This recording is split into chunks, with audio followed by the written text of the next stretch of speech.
Our next question from Twitter using the hashtag CornyDriveThru is from Mark in Dryden. I'm hoping things turn around for Duane Gill after his recent heart attack. Curious if Jim... Oh my God, I didn't know about this. Curious if Jim has any good stories about him, and of course, what did he think of the Gillberg character? I always liked Duane. Duane Gill did jobs and TV work for the WWF going back, to the 80s, right? I met him in the 90s when I started there, and the Heavenly Bodies worked with him, and everybody that I managed at one point or another worked with Duane. And, then finally they came up with the whole Gillberg thing because it was ribbing the other company. And he'd come out they shaved his head, and he'd come out with the sparklers, and his physique was, how shall we say, not cosmetically pleasing.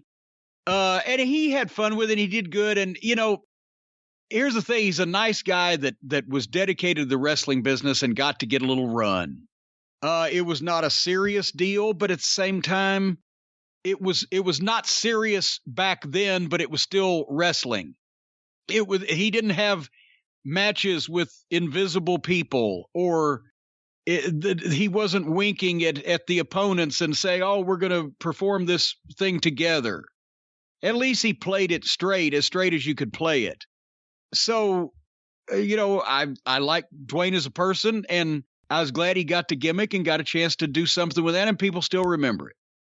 And I hadn't heard that he was in bad health, so I hope he's all right.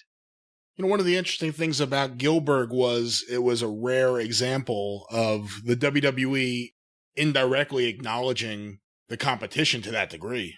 Yeah. And well, that's the thing that kind of caught, people's attention, because it was, oh shit, we know who they're talking about, because they never referred to competition before. And when they did refer to other promotions, it was specific that they weren't competition. Smoky Mountain Wrestling. Well, I didn't want to be competition. The NWA, we worked that deal, but they wouldn't refer to directly, except for, during that time period, the Billionaire Ted skits, and then the Gillberg thing, to take the piss out of Goldberg, as they say.